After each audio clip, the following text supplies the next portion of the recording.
Welcome to The Anomaly, the contradistinct, uncensored, unmonetizable, and deemed unwatchable by the mainstream masses. We are the ones they cannot control and attempt to hold back, but together we form revolution. The Ramborgia. Welcome to John Rambo Presents The Show, STAYBALLSY. Don't take any shit from anyone.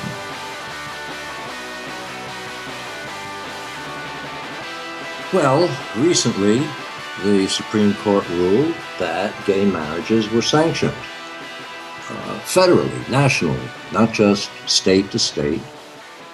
And there seemed to be a lot of controversy about it, and I never understood the controversy. I never understood why, what was the furor about? There's an expression, live and let live, that I think my grandmother was the one to repeat that to me. So I never had a problem with it. Growing up, having a life in the theater, and, I had a lot of homosexual friends, and the equality of them and their relationships was always clear to me. So I never understood the argument. And all the signs, gay this, gay that, I decided I'd look up gay, look up the definition. First definition. Yeah, the dictionaries do eventually get to later definitions referring to homosexuality or foppishness or, whatever. But the first definition in all the dictionaries was pleasurable, finding joy, being happy. That was my favorite, was from the thesaurus. See happy, to research the word gay. And they were all very pleasant descriptions, seeking happiness, finding joy in life. And I thought, well, in that case, shouldn't all marriages be gay? Very well said, sir. Very well said. Why make an exception because of a lifestyle or sexual preference? Yeah. The marriage of two people kind of eclipses that. So that's what life is all about, the pursuit of some sort of happiness. Yeah. And not preventing others from the same pursuit. There you go. It's part of the Constitution. Yeah, absolutely. Absolutely. The right to pursue happiness. Very well said, sir. I really enjoyed just sitting back and letting you take the reins there and preaching the words. Very nice, very nice. So, my friends, welcome to the show. My name is John. I'm joined by the legendary Mr. Ed Trotta is here. Hey, Ramborgians. Ed, how's it going? It's going great. It's going great. I told you I'm getting used to my new digs and tried out the gym for the first time last Sunday. I would look in that room, look at the equipment, and say, what is that? What is that? Looks like a bunch of torture machines or something, right? There was a period in my life in the 80s when I lived in New York that I was really hooked on on going to the gym like 4 times a week, bicycling up there. It was a real simple little gym called the Henry Hudson Health Club. And I really enjoyed it. But I sort of haven't gotten into that regimen since. And when my daughter brought me into the gym last Sunday because she wanted to do some working out, she pointed out the machines and how to work them. And it was encouraging, but it was also discouraging. Like, I have to do it now. I have no excuse. I have no excuse. And I used to bench press, 70 pounds, 10 times, take a break, do it another 10 times. Wow. She said, Dad, why don't you just use the bar? Don't put any weights on it at all. The bar probably weighs 50 pounds. Yeah. So, there I was using the bicycle and the bench press and the curls and, getting buff here. What are you just trying out for a new role or something? What's going on? Maybe one of these, just trying to save my ass. So I I see. when I go to doctors now, and for like ophthalmology for my eyes, and there's maybe the hint of a cataract or a glaucoma, they'll say, "Well, this is normal for your age." Oh man, for your age? Yeah. Well, I don't want to hear that. These defects are normal for someone like you. Yeah. Yeah, that's not the greatest thing to hear. Not very motivating. For someone 65, those are very small cataracts. Congratulations. Yeah, it's a compliment. You're ahead of the curve, Yeah. But, your age is something you can't do anything about. Yeah, man. Conditions are. Give me the eye drops that fix it. Mm. So that's what I'm doing. Where did that come from? Where did that come from? Well, it's a nice segue into our good friend OJ. He's still not feeling well, my friend. It's been several weeks. Shame. He came back last week. He was struggling through the program. I know. And had another setback. He's not feeling well. So we wish him the best. If you guys have time out there, man, take a second, throw him a message over on Twitter or something, and tell him you're thinking about him. And he's got some kind of bad like flu, or I don't know what's going on. It's nasty, man. He's really going through it right now. So I don't know. I think we got to try to get him back on track. We got to give him maybe some health advice. Yeah, it was great to hear you guys back together again. It's been a while. We got to come with like a new plan for him or something. Well, some Flintstones vitamins, maybe. Yeah, I'm not sure. Our prayers, our thoughts, our good wishes. Yeah, he'll be okay. I believe in something dire. It's just I believe in the collective consciousness being a healing power. Oh yeah. Yeah. So if everyone sends positive vibes. That's it. Blue healing light. I think we can all use some of that from time to time, I think. Mm-hmm. So it was great to hear you guys together again. You have a rapport that is inimitable. We'll be back. Don't worry. I know. But anyway, we have Ed here today, and we have a special guest coming on. Why don't you tell everybody who is coming on today and what's happening here a little bit later? His name is John Darakjian. He produced a few films. The last one was what became Guns Before Butter. It was originally titled When Tomorrow Hits, and that's when I met him. Oh. A couple of clips from that are on my demo reel. If you want to, check that out for me as the great fanzine, promoting the church for better living. Anyway, John produced that, and that's where I met him. And then a little while ago, he asked me to do some voiceover for a Frozen ballet at a school. Like the movie Frozen? Like the movie Frozen. There's a ballet for this? Well, they made up a ballet. And you were involved in it? I was just voiceover for it. And I never heard about this before? Is Frozen one of your favorites, John? I've seen the movie. I do enjoy it. What was the voiceover you had to do? Was this like a narrator type of thing, or what was going on? Yeah, it was like narrator stuff. Okay. Just to fill in gaps between action. Yeah. So he came over and we recorded, and that went well. And so when John came up with this, he's just finished a film called The Rasta Story, A Rasta Story. And he put together a trailer to promote it and asked me to do voiceover for the trailer. Yeah, are you only in the trailer? You're not in the? Is your voice in the actual feature as well, or just the trailer? No. The feature was done before he got in touch with me. Because that was on the road, that was on location, that was all over. Okay.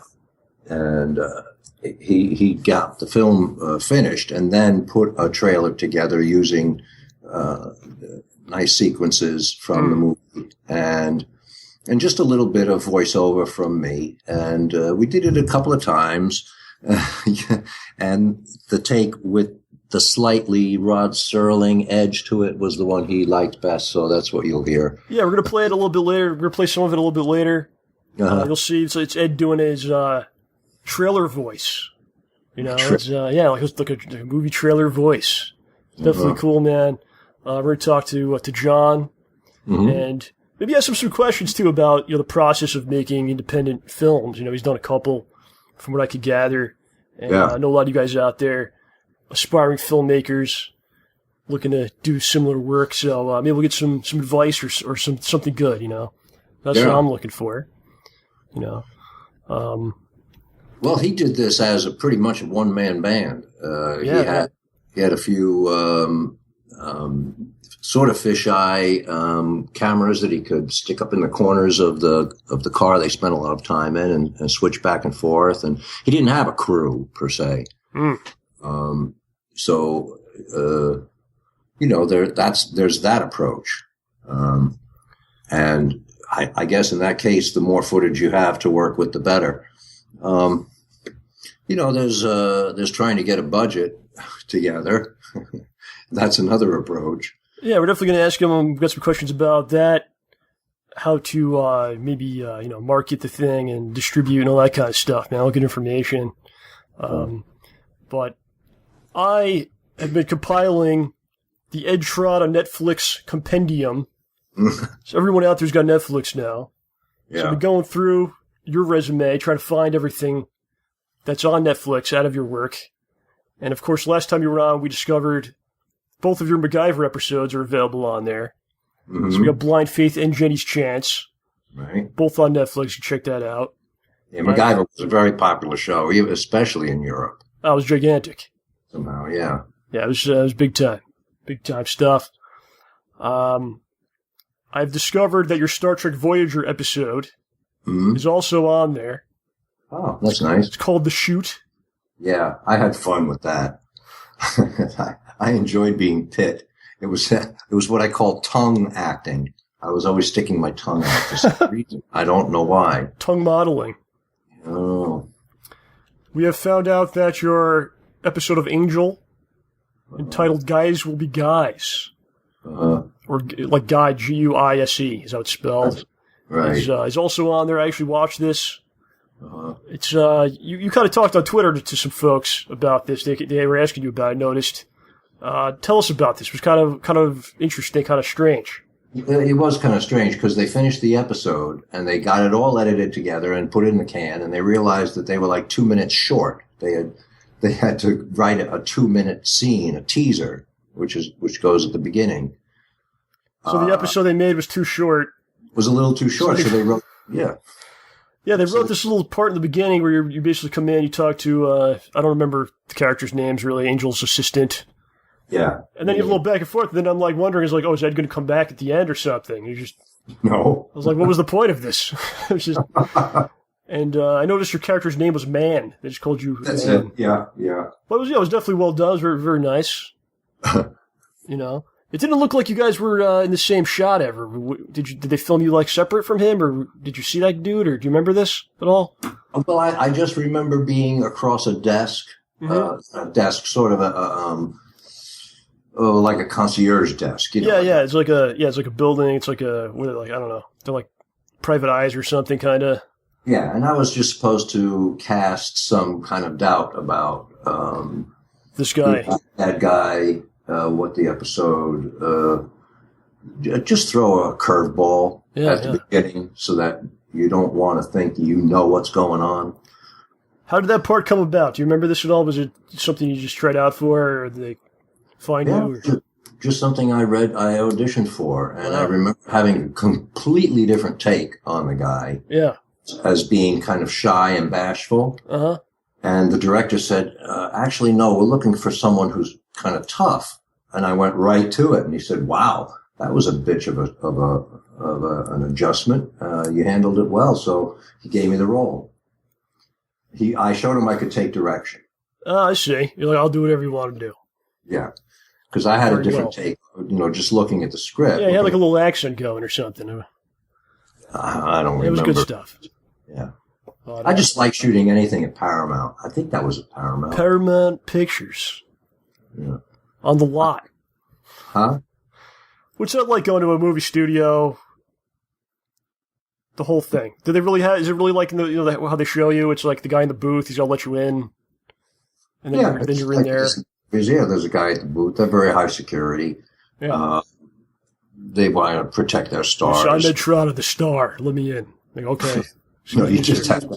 No, your name is just on a list. That's it. If you're the first time you ever went to a big studio, what was that like? Did you have the butterflies? Were you excited? Or you're just very professional and stone cold about it? Well, I've seen I'd seen the trailers and the goodie wagon and the rooms, and it was pretty much business as I expected, not business as usual. First time, the stage is much more nerve-wracking. A live audience. So I wasn't, nervous. But how about like the little kid in you? I'm in the movie. This is the TV business. This is Hollywood. Did you have any of that kind of feeling? Let's see. Well, the first thing I did, I think, of any note was an episode of Hunter called Turning Point, and that was a location shot. So it wasn't driving onto a studio lot. It was on location in downtown LA, which makes it less kind of formidable because, you're just on the streets and you have, your room between takes. First time in the studio, I don't know if it was maybe it was Liar Liar. No, it had to be before that. Yeah. So I think you're just a professional. You're not like a fan, like a little fan or something, where you get overly enthused. You're coming to do a job and do it very well. Yeah, I mean, I like to shake hands with people who meeting people that whose work I've enjoyed, and like Christopher Lloyd. I've always liked his stuff, and when I did Pamela Anderson's series Stacked. Yeah. See, I wouldn't be able to do it. I would be so excited. I'm on the lot. I'd be taking pictures, trying to sneak into other movie sets. It wouldn't be a good idea. Well, you'd be cool, man. You gotta be cool. You can't be, can't be like a fanboy about these things, right? Coming to do a job. Right. To do a job. I remember one of my favorite people to meet was Ed Asner, and it had nothing to do with a show we were doing together. He was doing a radio broadcast, and I've said, I've been a fan of yours for a long time, and he hears that all the time. And I said, one of my favorite things was an appearance you made on the Match Game. Wow, obscure. How obscure. So he's probably like, wow. So he said, I did that? Match Game? I said, yeah, there was a moment when Gene Rayburn was sort of mocking one of the contestants, and he, a woman, and he actually cupped her chin and squeezed her cheeks together. I thought you were going to say cup something else for a second there.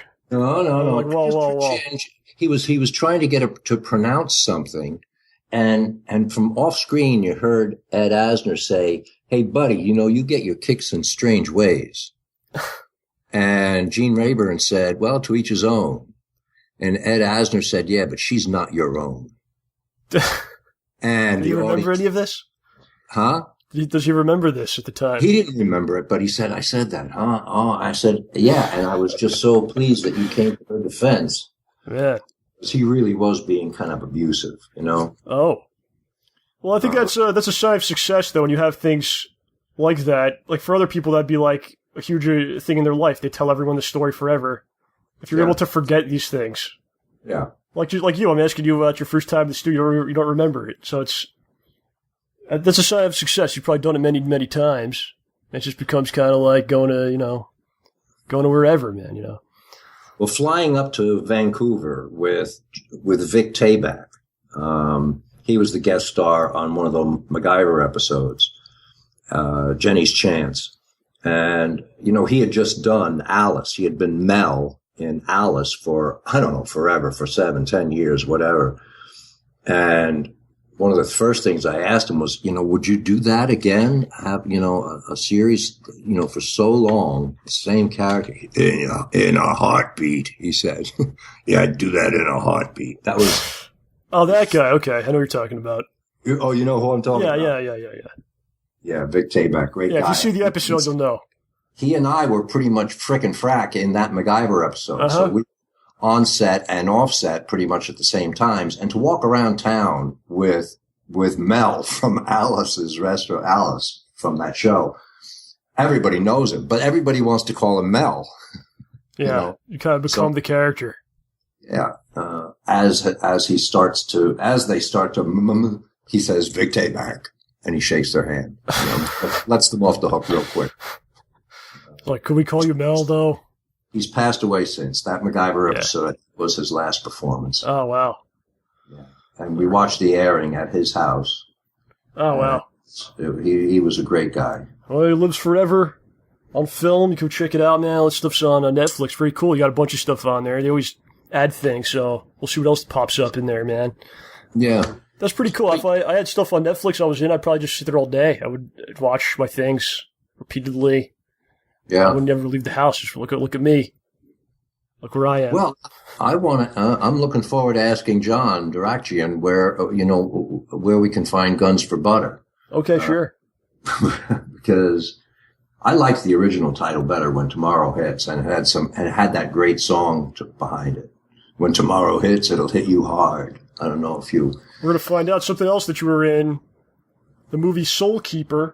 Oh, yeah. Thanks for sending that. From 2000, I believe it came out. I'd gotten it on DVD. I found it, and I saved it to my hard drive. So I was like, all right, I'll send Ed the disc. I had never seen it. John, That was so nice of you. That was so generous. And I had such a kick. You finally saw it after all this time. I finally got to see it. What'd you think of the movie? Well, it was pretty good for that genre of movie. Uh-huh. Which is all sex and supernatural. Right. I mean, you can't go wrong. Yeah, it was a little campy. It was a little fun. It's got that it's got those those 90s kind of special effects and stuff. Yeah, the 90s special effects. Not bad. But you play almost like a Dracula type character. Yeah, it was the main villain of the movie. I remember auditioning for that and wearing my fangs because of the description of the character being a demon. So I wore my Dracula fangs. I wore a trench coat with the collar up, and I gave them the lines. And the director, James Fariola, said, I could have sworn I heard music behind you. Oh, that's awesome. And I thought, wow, that's one of the nicest responses to an audition I've had. Yeah. Where I heard music. He was showing his hand right there. Jeez. Yeah, so he cast me. And you should be like, yes, you did. Now double my salary on this one if you want me. What was that about salary? You said the magic word there. Oh, I said you should have asked for an increase there. You hear music. Yeah. Yeah. Well, I haven't received residuals for that film. See, that's what I'm saying. I'm trying to help you out here, man. Since 2006, and I know it's played, and I know that my union is trying to pay Karen Black and Brad Dourif and Tiny Lister. Tiny Lister's in there. Yeah. And he was just coming off The Fifth Element. He played the president, which was a huge movie at the time. Yeah. He shows up in there. And there's some crazy stuff in there, man. I think what do? You shoot yourself in the face, and then your soul comes out, and don't you take over his body? Yeah. Wow. Yeah. And I morph into various things, so that's why I don't get much stage or screen time as myself, because I am all these other creatures, but people are always talking about you, so it is a lot like Dracula. Dracula has not a big role in the play Dracula, but people are talking about him all the time. So he's the one who takes the final bow. Speaking of Dracula, since you bring him up, you just did a video for us a couple weeks ago. Mm-hmm. What'd you think about that one? Well, that was fun. I enjoyed that. It's just a matter of getting the fangs to still fit after having had dental work they used to be caps that stuck on real, they fit like a glove, or even better.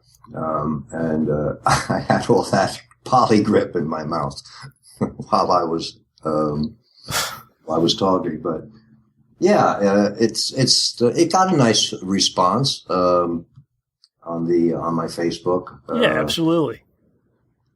I love putting that stuff together. I think it came out pretty decently considering we record this stuff over Skype. Right. I think it's pretty good. I think it's pretty good work, all things considered. Thank you. But I really enjoyed doing like the editing on that because it's like a real actor, and I can. Well, see, that's half of it is production value, and that's why actors in Hollywood really don't need to be all that skilled. They just have to have a family background or a strong connection, and production values and editors can make or break performances. It's only when you put an actor on stage that you've got to pick someone who knows what they're doing. It's really a team effort, though. It's all when to make something truly great. It's like all components have to be excellent. Exactly. So it's really a team. It's very nice. Jean Anouilh of the National Theatre of France insisted that all his ensemble, all his actors, also rotate doing costumes, doing makeup, learning all of the different things, scene design, construction. Everybody had to know what everybody did, even if it was for no reason but to appreciate what those other factors were. You always learn something too. Yeah. Yeah, it's a strange thing.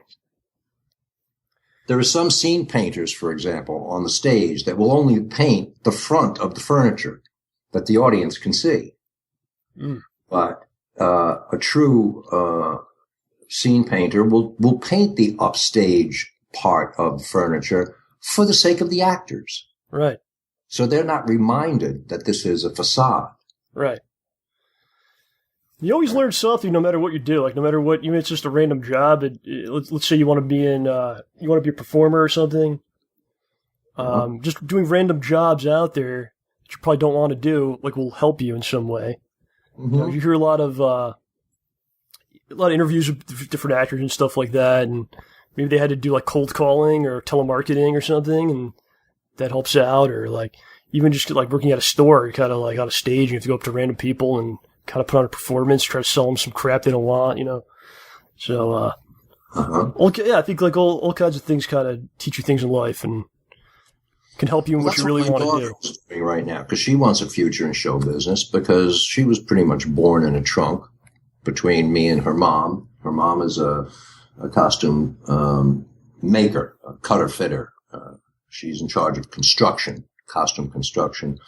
And I act and write and direct. And Spencer has been a part of so many shows since she was 6. We were putting on a children's show called Cuando Estás Sonriendo, When You're Smiling. And she was always contributing to that. And now she's 23. And she works at a place called Big Red, which hires out clowns and balloon twisters, and she will often go out on these events, these parties that celebrities are throwing, and she'll be the popcorn girl or the arts and crafts girl. Yeah. And she is also like a standby PA for Criminal Minds. She interviewed for them, and they have her on their list to call when they need someone on a location that she can do. So she's working her way in. Yeah, and all those little jobs definitely help. Yeah. It's like you might not think so, right? Like I'll just do it, like because I think looking back, I don't think I'd be able to do this. I had to do certain jobs and things that definitely helped me do this. Not that what I'm doing here is amazing or anything, but it is. It all kind of helps you out. It's a freaking miracle. Yeah. Let's talk about this. We're going to have John come on in about 10 minutes. Okay. But let's talk about this, sir. So you sent me a photo from, I believe, 1973. Is that correct? Yeah, early 70s. Yeah. And what I'll do is, if you're watching the video version of this program, I'll actually put that up for you right now. You can check it out. Okay. So tell us what this is all about, Ed. Okay. Well, will I be seeing it? You can't see it. It'll be edited in afterwards. So. Oh, okay. Yeah. This is a shot from Godspell, which was my first production contract, first big job. And I joined the cast of Godspell in Chicago first in 1972 as an understudy to all the men. There were 5 men, 5 women in the show. So I was the understudy to all the men, one of whom was Joe Mantegna. He was the one playing the Judas John character that you see me as now. And when I got there, they said, you'll be going on a week from tomorrow. And I said, when do I rehearse? With a crack in my voice. They said, well, on Wednesday and Saturday between shows, we have a cast put in rehearsal. Otherwise, you learn by just watching. I've never worked that way. I have never worked that way. And that first performance was heart pounding, really heart pounding. I could hear my heart pounding in my ears, not just in my chest, because that character makes his entrance from a box in the theater and walking down a flight of stairs onto the stage in this colorful costume, blowing a shofar, a ram's horn, and he's carrying a bucket and sponge because at that point he's John the Baptist. And he baptizes all the characters that are on stage, and they run off to get into their colorful clown outfits. And I baptize Jesus. And they come back singing, and the show begins. So, yeah, I did that show for about 4.5 years. Wow. When Joe Mantegna moved on, I took over that role of Judas John. And the picture here is with Victor Garber. Yes. People know from Titanic and Sleepless in Seattle. Yeah, you guys out there, you probably know him. He's currently on The Flash. Oh, is that right? On the Flash TV show. He's going to be on the new Legends of Tomorrow show coming out. And he plays a Firestorm. So there you go. Okay, so yeah, he's had when you told me that you're like, this is Victor Garber, I was like, wait a second, and then I looked it up. I was like, oh yeah, that's the guy from that's Firestorm. Uh-huh. This guy flies around. He's got a flaming head. I just got a kick out of how different he looks with an afro. Yeah, so young, and he was just coming to America from Canada. He's Canadian. He was a Canadian rock singer, and wow. He did the movie version of Godspell, and that was kind of his intro to showbiz down here in the States. And he went on to have a very nice career. And I just wondered if people would recognize him in that picture. I know they'd figure out who I was because I was the one sending it. Where did you find the pictures? Just from a private collection or just something? Oh, just going through old portfolios, old pictures to put together a new portfolio. Yeah, you should see. You probably have great stuff. I mean, you want to. It's probably a lot of work. I don't know. Get some of that stuff scanned and I don't know, put online or something. I don't know, some kind of archive. Yeah, well, for me, it's just getting things that I used to have in frames hanging on the wall, and I think a better place for them is in a book or two. Yeah. And so there you go. You got a picture of Firestorm as Jesus. Is that what's going on there? Yeah, there you go. All right, very nice, very nice. Jesus. I wonder what else you got. You got to dig through some things there. Oh, I have a picture from Equus when I was one of the horses. I like to see that one. Come on. A picture from Hare. Uh-huh. I was Wolf, and I really like that picture. I'm dancing on a poster of Mick Jagger, and I'm singing Mickey Mick, Mickey Jag, Mickey Mick, Mickey Jag. I'm not homosexual or anything, but I would love to go to bed with him. And Wolf was a really wild character. All I wore were jeans. Had no shoes, no shirt, no underwear, just jeans and a macrame belt. That was a wild time. And a bag over my shoulder that was full of drugs, organic drugs of all kinds. All kinds, more than one, huh? Oh, yeah. It's like, oh, yeah. I was talking to you the other day, and you were talking about these. You were looking at your pictures when you were young, and you said, "I can't believe how good looking I was." No, I said something like that. It wasn't exactly that. This guy didn't skyrocket then, or this guy should have made more. Well, I was so handsome then. I don't know. I can't remember exactly what you said, but I'm sure you had your good times. The ladies probably flocked around you. Is that true? That's what I think. Well, the stage door was a favorite place to hit. Well, in Godspell, at the intermission, they had the whole audience parade across the stage, and they drank little cups of wine from Dixie cups. That was my job, was to pour this Gallo Chianti into a couple of hundred Dixie cups. And the girls would just walk along. And, if you saw a pretty girl, you'd say, "Hi, what are you doing after the show?" And how successful was that? That was, I don't think anyone ever said, "I'm sorry, busy." Yeah, I could imagine. I mean, you're watching the show. It's a great show, great performance. And then one of the actors invites you to hang out. To hang out. And I would usually invite 4 girls. 4? Because because after the show, I liked hanging with the band. Well, they get all the chicks. I tried not to get really, too close, or certainly not romantically involved with people I was acting with, because if something goes wrong, you never know how it's going to affect the performance. So it was safer just to hang out with the band, and the band didn't have an opportunity like that. So I would get 3 or 4 girls to meet us outside, and we'd go someplace, and I'd pick out my favorite, and guys would just have at, and whatever. Oh, great times! And when I was in Equus, the girls who would wait to at the stage door to meet a horse. Now that was a good. So they're almost like, I don't know, I don't want to use a negative term or something, but like kind of groupies, in a way, waiting to meet people. Is that too harsh of a term? Groupies. I don't care for. I'm not.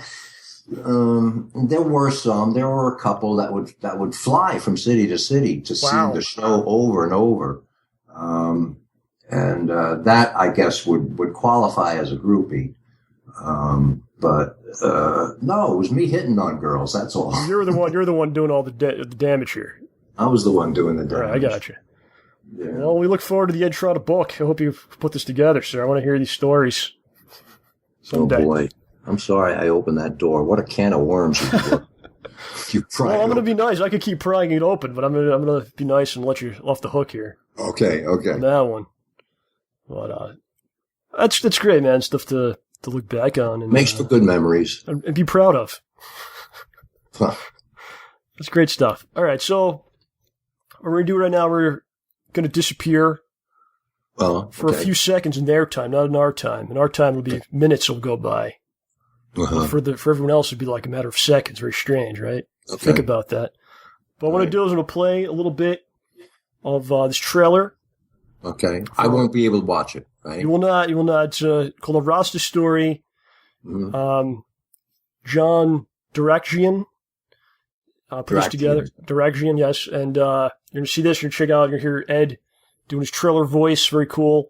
And then we're going to come back with John and do a little conversational interview, find out all about it. So we'll be right back. A man on a journey that seeks self-discovery and the challenges that laid in his path. Carlos St. Just follows his heart through his roots, music, and tribal rhythms. This is Carlos' story, a Rasta story.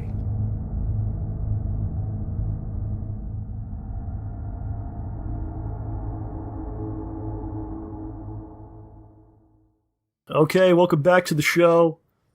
Joining us today is the director of A Rasta Story, which is coming to Amazon Instant Video on August 21st. He is John Darakjian. John, how's it going, sir? Good. Everything's going fine. This is my first promo for the film, and I'm excited. Oh, excellent. Thanks for coming down. First off, excellent name. The greatest name in existence, John. Thank you. Doesn't get much better than that. Well, with Ed Trotta helping me out, my voiceover guy that I've been working with for 20 years, he's the man. He legitimizes the whole project. I say the same thing about our stuff. He legitimizes us as well. Yes. You guys are making me blush. Ed, I hope you're getting paid well by somebody here. Not by me, that's for sure. So we kind of got Ed's side of the story, John. How did you meet Ed? I told him how we met it during When Tomorrow Hits, turning into Guns for Butter. I told him about that. Right. We he played a character called Fanzine, almost like a cult leader, and recruiting people and in this scene in the film, and I fell in love with the character, and Ed is a gentleman, and he's always been there when we need him for his acting and his great voice that he has, and basically, many years later, I had another project, the Rasta Story, that I needed him on, and he was always available for me. I also told him about our little stint with Frozen as a ballet. Oh, yeah. That's right. Forgot about that. I was really intrigued by this. Frozen ballet. Yeah, Frozen, the musical for children. I shot and directed this piece for a dance company. And it was pretty intricate, We had two separate shows, and we intercut both shows together, and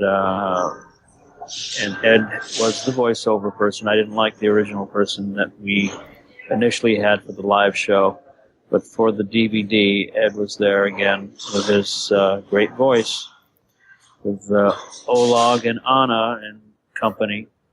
Wow, I'd love to see this. This is available somewhere? Yeah, I have it. I'll get you a DVD. Oh, excellent.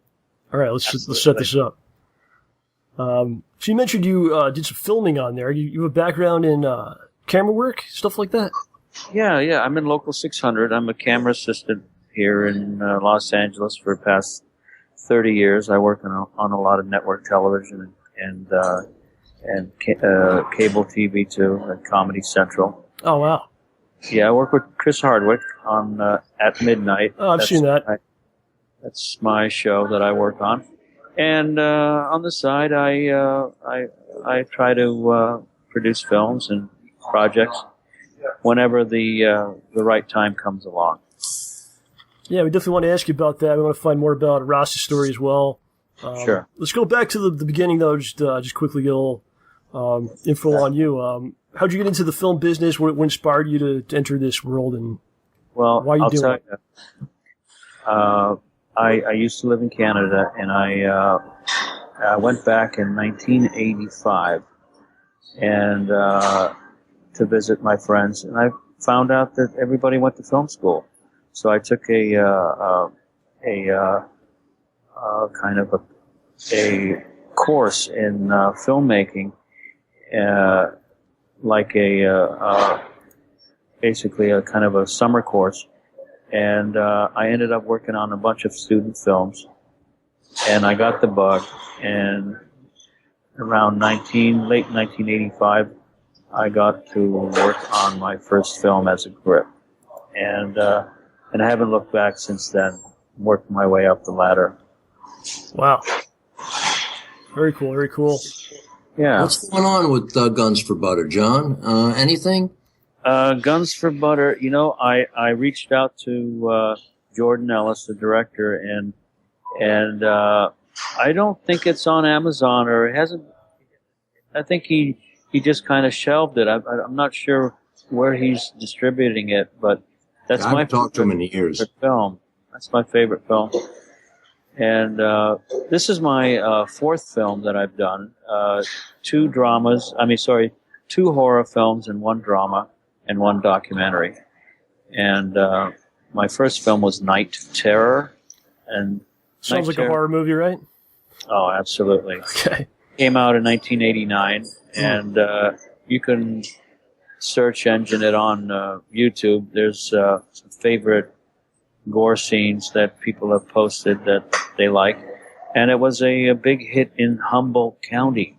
The stoners watched it and rented it many times. Apparently, it was a big hit back in its days. Well, you got to find your audience. So there you go. The Guns for Butter. What was that? What was that about? Guns for Butter, basically kind of a noir, like a new wave type of film that was basically two guys that were in trouble and were in love with the same girl, and one of them wanted to get quick money and become successful, and it was very much like a French film, and I enjoyed making that film. I think Ed enjoyed working on it too. Ed, what did you do on the movie? I was the great fanzine. I was the sort of the minister of this Church for Better Living, who pitches, have you ever, what does he say? Have you ever felt, I can't remember his. I was going to say, if you can remember, that's pretty impressive. Or you read the pamphlet and you pitch to your peers and your people. Remember? Yeah. Look how thin it is. How easy to become that better looking, smarter, more powerful, richer person. Friends, oh friends, join us of the Church for Better Living and be that person now. Well, he pulled it out. Where did that come from? That's the man. Yeah. That's fanzine. That's fanzine. It lives inside of you forever. Very nice, very nice. And then I say to the girl that the two guys are both in love with, did you like my oratory? And she says, is that what that was? I said, I wrote it just for you. And she says, look, Stella wants me to get these hors d'oeuvres out. Nevertheless, don't you crave fulfillment? Oh, that's great. I'd love to see this one as well. Yeah. Yes, he was a bit of a perv in the movie, but, he was a nice man, but the character was definitely, he was taking advantage of his power. Yeah. Of course. So a lot of people in our audience are filmmakers or want to get into making films. You've done, as you just mentioned, several independent movies. So hoping you give us some insight or advice about the whole process. Sure. Starting off, obviously this stuff costs a lot. Well, the first film that I made, Night Terror, cost $60,000, and the way I make films, I go the other direction. Every film I make costs less. That's the goal. Yeah. To spend less money. And it's a passion, you find the people you want to collaborate with and you finish it. Don't make a short film. It's the same process. Make a feature. Always make a feature. That's for my money, a Rasta Story is the best of what you got. You are climbing that ladder because it's the best of the things you've done. Exactly.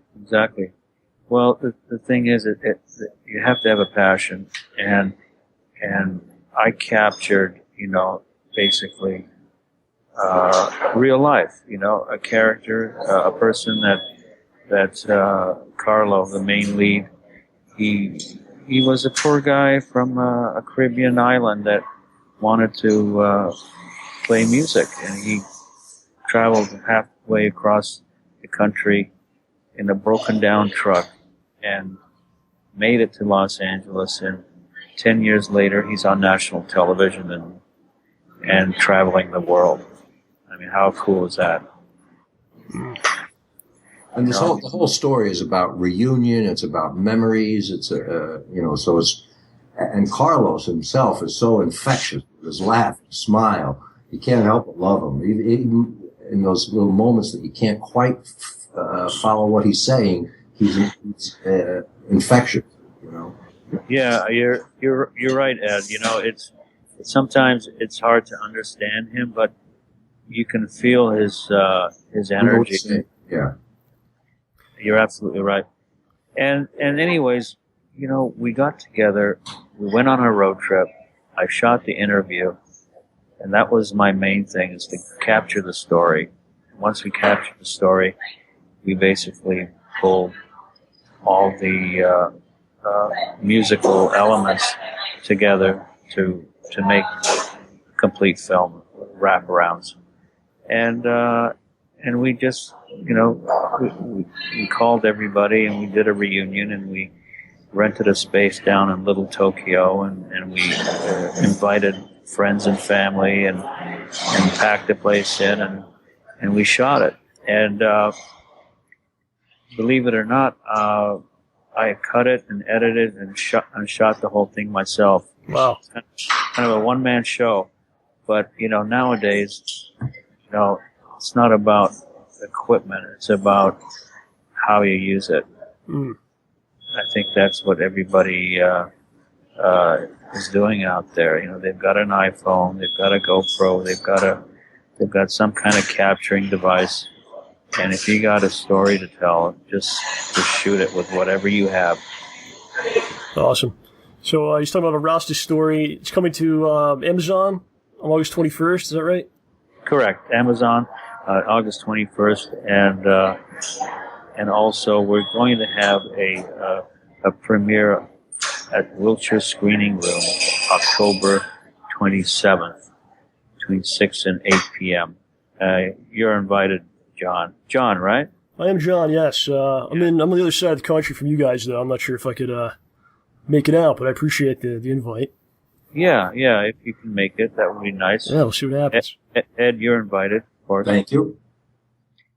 And I appreciate you interviewing me. I mean, this is fun, and for all the people out there, it's like you got a passion, you've got a story. Use whatever you have, and don't let that moment go by, because you might not come back again. Powerful words there. What other lessons can you maybe help out? Things you've learned from making these movies. You said you always try to get the cost down each time. Have you been successful in that? Yeah, the thing is collaborating with people you want to work with. I think that's the main element, and also writing together. But it's not easy. But once you find a project that you want to shoot and produce and direct and write, just run with it. Whatever it takes. Don't worry about what camera you have or what lighting package you need or what editing software you have. Hey, grab a GoPro, download it on iMovie, start editing. It's done deal. Awesome, man. So you are actually taking the movie to the Miami Film Festival?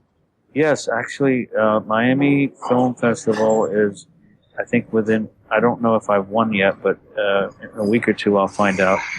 And also, there's two more. The 12-month Film Festival in Romania. Wow.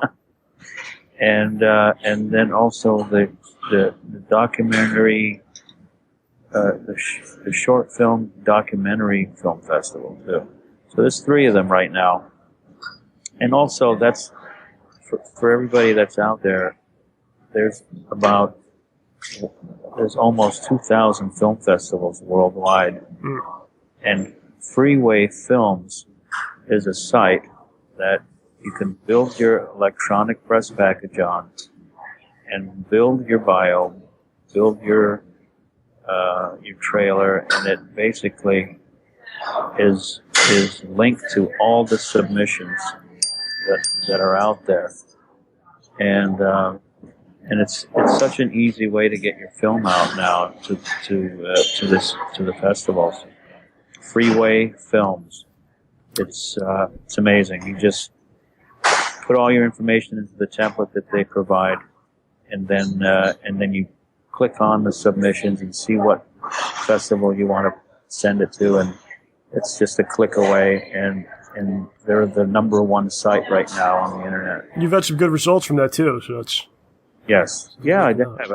I wrote that down, John, in case you didn't, John Rambo. Oh, great. Freeway Films. Yeah, absolutely. What advice do you have about distribution, marketing, stuff like that? Well, getting it out there. there's a lot of third-party companies out there that you can use, but with Vimeo and YouTube and Amazon, Amazon is the cheapest way. It's a little time-consuming because you have to build an account, and then they have to officially submit it, and it takes about 30 days. But they become your partner. They take about 30%, and they stream it for you for free, and for $2.99. That's the stream rate that they charge. Mm-hmm. But as far as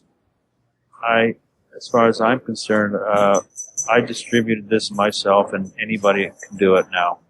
Mm. You don't need any distribution. The distribution sites are all out there, and you just have to research it and follow through. Are you looking to get it up on other platforms like iTunes or something like that? Or? No, I'm going to wait and see what happens with Amazon, and if it takes off, I think I'm going to try iTunes. But again, that costs about $1,500. Yeah, right. Yeah, and it's just because you have to piggyback on another distributor because you have to have more than one title to put it on those platforms. Yeah, I've been. It's interesting you bring all this stuff up. I've been kind of researching a lot of this stuff. One of the sites I was looking at is Distributor, something like that. .com. Right. That's the one that charges $1,500, and it's not guaranteed that it's going to go on Netflix or iTunes. Yeah, you might get denied by the platforms. You get denied, and then you have to wait for your money back, and it just depends on what kind of project you have, and right. And right now, this is kind of a shoestring, low budget project, and I just want to get it out there, and so I want to see, what happens with Amazon, and see if I get a lot of hits, then I'll push it onto another platform. Yeah, you'd say, and like you said, you made it independently, so you're the master of what happens here. Exactly. You decide, you make the choices, and it's a beautiful thing, right? Exactly. That's right. All right, awesome, man. So I think you give us a lot of insight here. It's pretty much if you want to make something, the way technology is, the things that are available online, you can definitely put something together. You can definitely put something together, and from making the poster to doing the artwork to creating an electronic press package with your picture and your bio and the synopsis and the trailer and stills. Back in the days, we had to mail out VHS tapes with 8x10 stills. That was time-consuming and it cost money. Yeah, all the tape and everything, right? Oh, yeah. Now it's like, you pull out your MacBook Air and it's done deal. Great. Yeah. Awesome. So, I know the trailer for Rasta Story is out there. Maybe you can let us know exactly where we can find it. I know it's on YouTube. Yeah, just go on YouTube and search A Rasta Story, and it'll be right there. And I guess on August 21st on Amazon, you can just kind of search for it that way? Yeah, you can search for it, and it'll be on there. All right, great. Absolutely. Do you have any social media stuff you want to let everybody know about? Not really. If you need to know more about the film, you can also go on Magic Band. That's a Facebook link, and all the pictures and social media, information is there also. That's Magic spelled with a Y, correct? Correct. MAGYK. And you can get onto the Facebook and go on and check out what's going on. I kind of update that periodically. Great, man. Ed, any other questions for John here? No, I'm just looking forward to the next project, John. Yeah, me too. Yeah.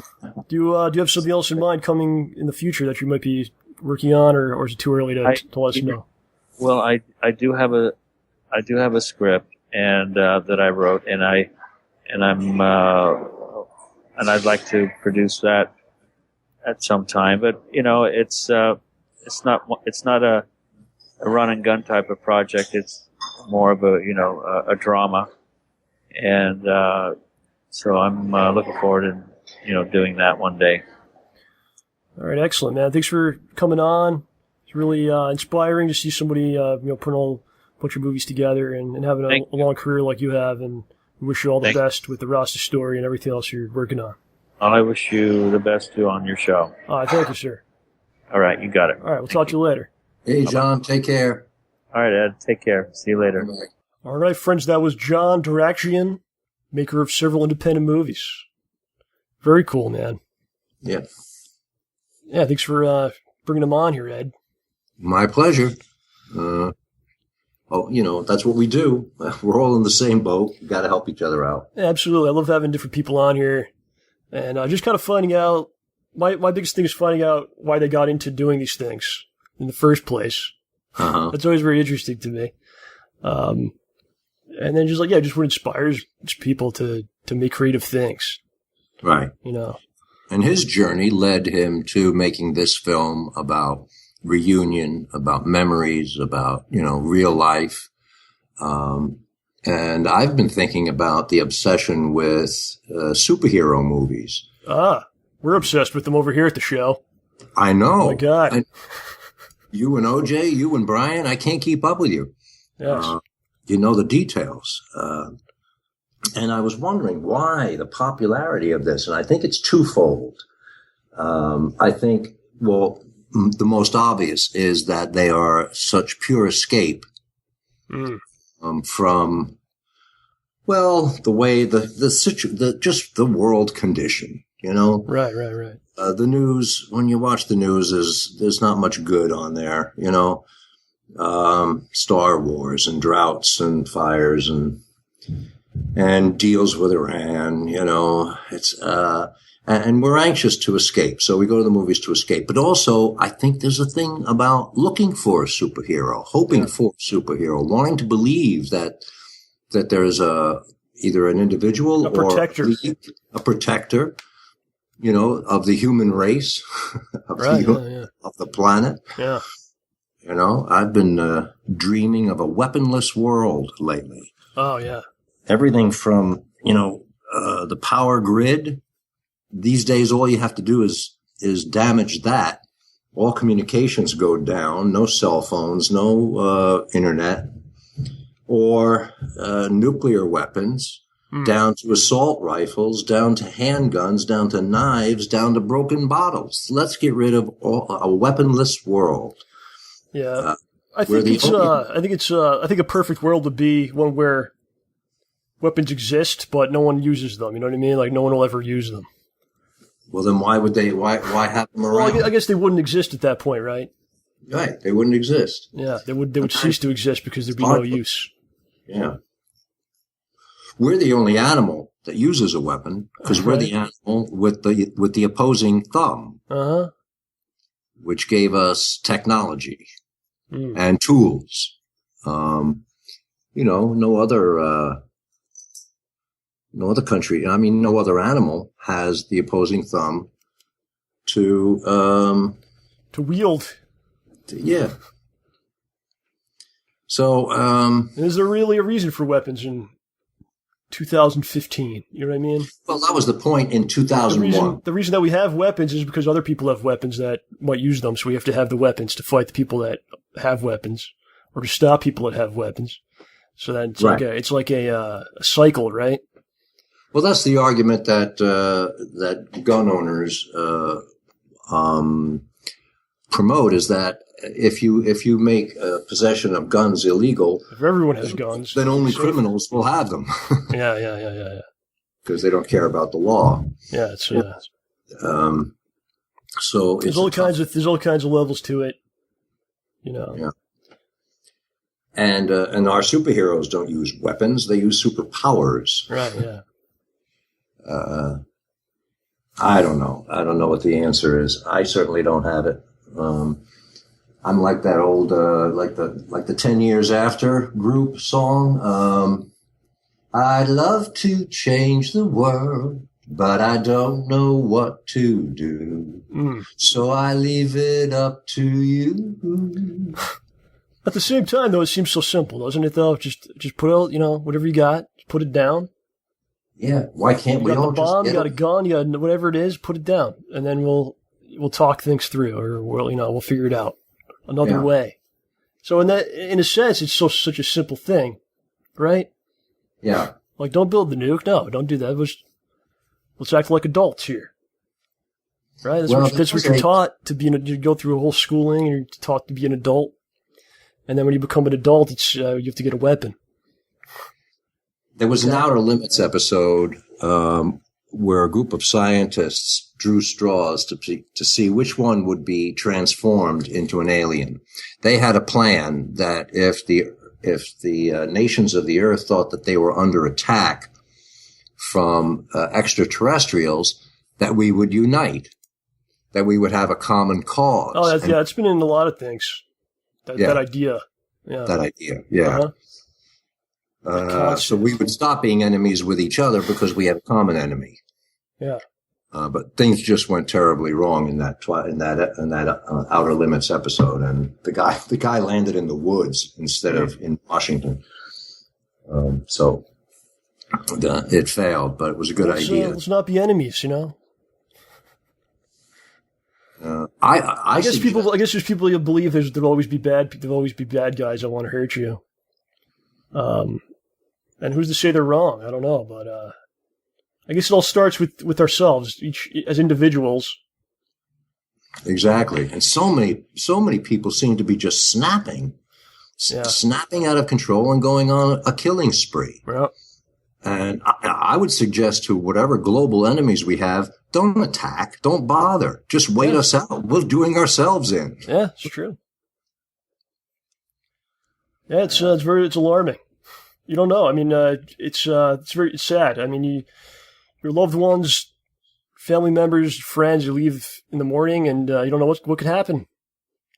You could be going anywhere. You could be going anywhere you're going. And anything could happen at any time, any place. And that's kind of a frightening idea. Yeah, my daughter would tell you the same thing. Dad, you've always put me first, maybe to too much of an extent, because you got to take care of yourself. But I do worry about her because I've lived a full enough life that my worry is transferring to not just my daughter, but her whole generation. The future of mankind. Future, Okay, let's get off this subject. Well, to bring it back to the superheroes. Well, back to superheroes. We need a Batman. So if someone's out there who's a billionaire, there's got to be at least a good amount of billionaires out there. You're telling me not one of these people will put on the cape and the cowl and build some devices and protect at least the city. Running for president. There's a billionaire for you. That's a different type of billionaire. It's running for president. We don't need that type. We need the crazy guy that's going to put on the mask and the cape. I think he'd do that. He probably would if there's a page or there's some publicity in it. I'm sure he'd be all over it. I wouldn't be surprised if he wore a superhero outfit to one of his debates. He's super entertaining. I almost in a twisted way hope he at least gets the nomination. Just to see these debates and just I have heard so many people say, I hope he wins just to see this country go nuts. Oh, I mean, in a sort of twisted way, I agree. Yeah.